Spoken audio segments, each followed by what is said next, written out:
But can traditional parenting change the lives of rebellious British teenagers? I was brought here on this earth to party. She can be an absolute nightmare. It's awful. My lifestyle is playing Xbox, getting hammered and having sex. Yeah, I went to anger management, got kicked out of anger management for being angry. No one can tell me what to do. Not even the Queen of England can tell me what to do. He's slapped me, he's poked me, he's pushed me, he's done it all. I am what I am. If you don't like it, then jog on. To find out, two teens who've never met before will leave their fraught families behind Maybe she'll come back, Kyle, and be nice. and head off to the far corners of the world where they will live according to strict rules imposed by new parents. You are not in the UK, you are in Barbados. They're the most awful people I've ever met in my whole life. If she wants to throw a hissy fit, she can have her hissy fit. I'm going gangbusters. This is our rule. If you're going to cop an attitude about it, forget it. What are you going to do? What are you going to do? That's what I thought. I'm not going to stand there and argue with that psychotic bitch. Seriously. If this is how they are, I'm sorry for Britain.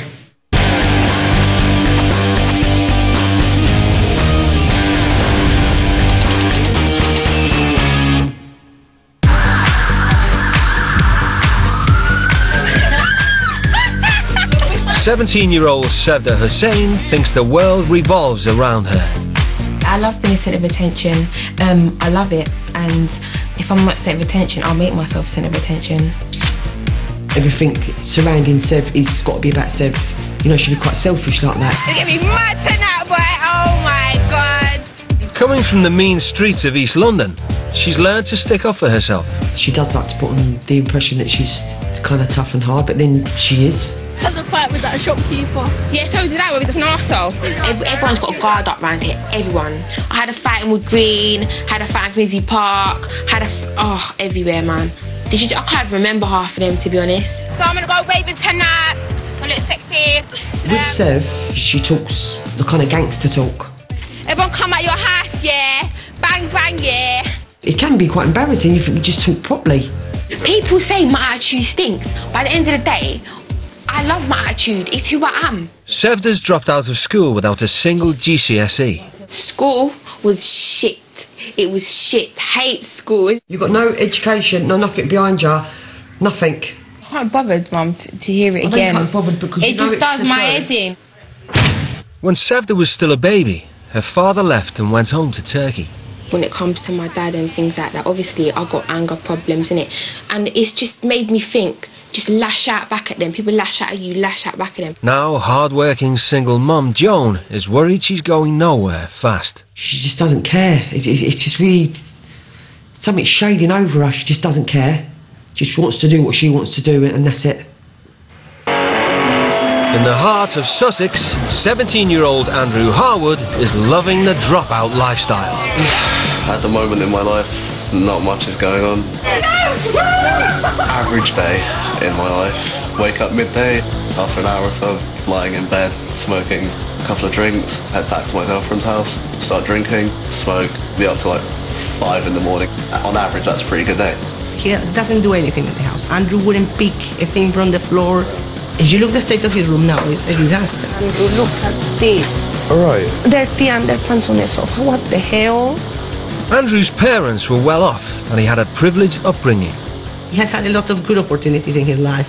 He had had the chance to experience amazing things around the world. I quite like the way I've been raised, to be honest, and I wouldn't want to spend my life on a council flat.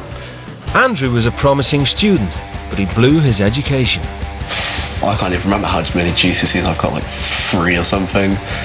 I basically wasted about 120 grand of my parents' money in private school. With all the pain in my heart, I got to say that I feel disappointed. Highly disappointed. But 4 years ago, when his parents separated, the privileges stopped. I got sent to a normal state school, you know, stereotype chav as it were. There were thousands of them at my school. Andrew still sees his dad, but his attitude towards his mum leaves a lot to be desired. Well, things have deteriorated.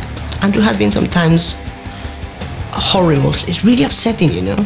This is a reflection of how messy your life is, honey. You don't see it. Yeah, it's wrong. It's just a mess. In the end, I don't want to turn out like her or Dad, you know.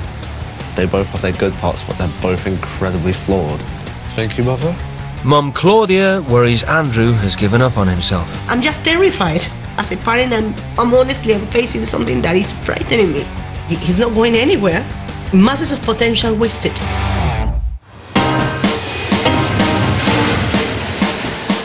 To try and get their teenagers to do something positive with their lives, both mums have agreed to send them to live with strict parents in another country.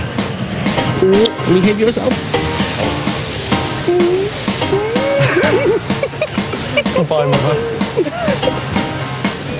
It would be rather nice to see him to actually realize his potential and to know that he can actually achieve so much more than he has. Listen, say bye. And be good, don't let us down. All right? I'm just hoping that she has a bit more respect for everybody and everything and gets rid of the attitude and learn to appreciate me a bit more. Hi. I'm Sevda. Yeah, I'm good. How are you? I'm fine. Nice. Are you nervous? Yeah, I'm shitting myself. The teens will be travelling 5,000 miles to San Antonio, Texas, to stay with the Frazie's, a deeply religious conservative family. The role of God in our family life is central. We are very faith-based. Randy is pastor at the local megachurch, while his wife Roseanne raises their children David and Austin. Eldest daughter Jennifer has left home but frequently visits. Okay, dear God, thank you so much for our family. Thank you for tonight, the opportunity of getting together. Amen. Amen. The Frazie's like to set an example to other families in the community. We're not just trying to be a family that's intact for the sake of our own family, but we have a broader community that's counting on us. Hey, Mary. Hey, Steve. One thing that's important that our kids do know is that we love them unconditionally. The Frazie's operate a system of trust when it comes to their children's access to money and credit cards. This is my gas money that I spent on the credit card. So you use the credit card and you owed us money back? Yep.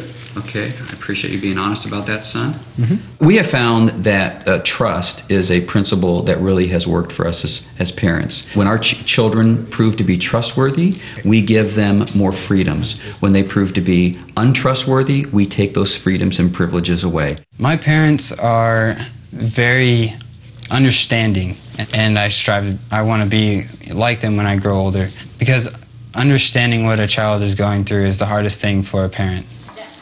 In the house, Mum Roseanne is in charge. Austin, before Jen finishes, would you go wash a little bit, please? I think that part of loving your children is not giving them everything they want, but by and large, the way we show that we love them is by setting guidelines and limits. If you finish the dishwasher, then we'll get dinner on the table quicker, okay?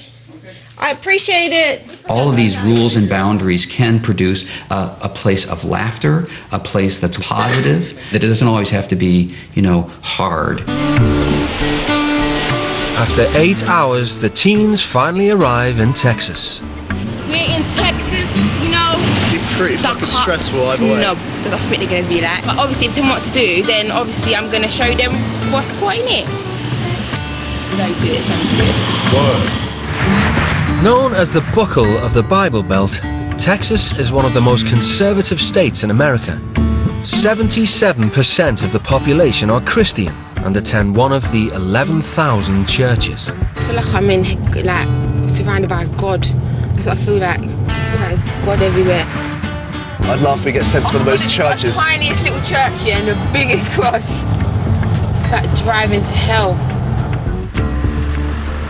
Oh my God, are we here? No, we're not, are we? There she goes. They're coming. Look. They're there. Oh my God. Home sweet home. Joke. Home sweet Oh my God, I don't want to get out of the car now. I'm going to cry. Oh my God. That was horrible. Hello. How are you? I'm fine. Welcome, guys. How are you? I'm fine. I'm Roseanne. Hello. And I'm Randy. Hi, Randy. And we're the mom and dad of the family. Nice to meet you. Andrew, nice to meet you. First of all, welcome to Texas. I'm going to introduce you to my kids. This is our oldest daughter, Jennifer. I like your hair. Oh, thank you. And we have David back here. He is our oldest son. Hello, David. David just graduated from Baylor University, magna cum laude. And then this is our youngest, Austin. He's just turned 18. For a matter of fact, he's doing an internship at the Southwest Research Institute, which is basically a space center. And we're glad to have you guys here. That's going to be a fun time together.